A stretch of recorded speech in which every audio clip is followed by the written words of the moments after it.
বিসমিল্লাহির রাহমানির রাহিম। হরত আদম আলাইহি ওয়াসাল্লাম ও হাওয়া আলাইহি ওয়াসাল্লাম পৃথিবীতে আসার পর আল্লাহ তাআলা তাদের বসবাসের জন্য পাহাড়, নদী, বন ও বিস্তীর্ণ জমিন সৃষ্টি করে দিলেন। আদম আলাইহি ওয়াসাল্লাম মানুষকে কৃষিকাজ, পোশাক বানানো ও আল্লাহর ইবাদত শেখাতে শুরু করলেন। আদম আলাইহি ওয়াসাল্লাম ছিলেন শুধু একজন পিতা নন, তিনি ছিলেন একজন নবী ও শিক্ষক। আদম আলাইহি ওয়াসাল্লামের পরিবার। হরত আদম আলাইহি ওয়াসাল্লামের অনেক সন্তান ছিল। প্রতিবার যমজ সন্তান জন্মাত, এক ছেলে এক মেয়ে। আল্লাহর নির্দেশ ছিল, এক জোড়ার ছেলে অন্য জোড়ার মেয়েকে বিয়ে করবে। এভাবেই মানববংশ বিস্তার পেতে লাগল। কাবিল ও হাবিল। আদম আলাইহি ওয়াসাল্লামের দুই সন্তান ছিল। হাবিল নম্র ও আল্লাহভীরু। কাবিল অহংকারী ও হিংসুক। একদিন আল্লাহর আদেশে উভয়কে কুরবানি দিতে বলা হল। হাবিল দিলেন তার সবচেয়ে ভালো পশু। কাবিল দিলেন নিম্নমানের ফসল।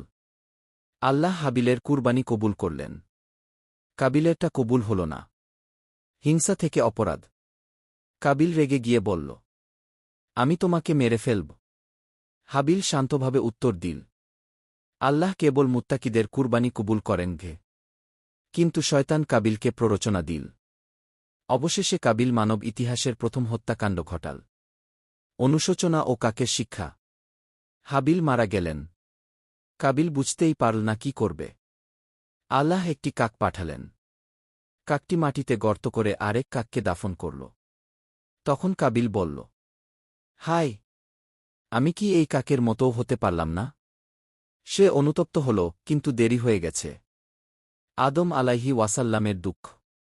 নিজের এক সন্তানের হাতে আরেক সন্তানের মৃত্যু।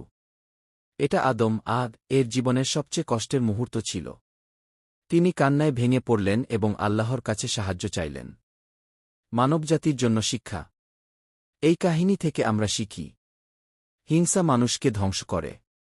কুরবানি কবুল হয় তাকওয়ার উপর। শয়তানের প্ররোচনায় পড়া যাবে না। অন্যায় করলে অনুশোচনা যথেষ্ট নয়, তবা জরুরি। শেষ কথা, মানব ইতিহাসের প্রথম পাপ, প্রথম রক্তপাত, প্রথম অনুশোচনা, সবকিছুই এই কাহিনীর মধ্যে আছে। তাই আল্লাহ আমাদের হিংসা ও অহংকার থেকে বাঁচান। আমিন।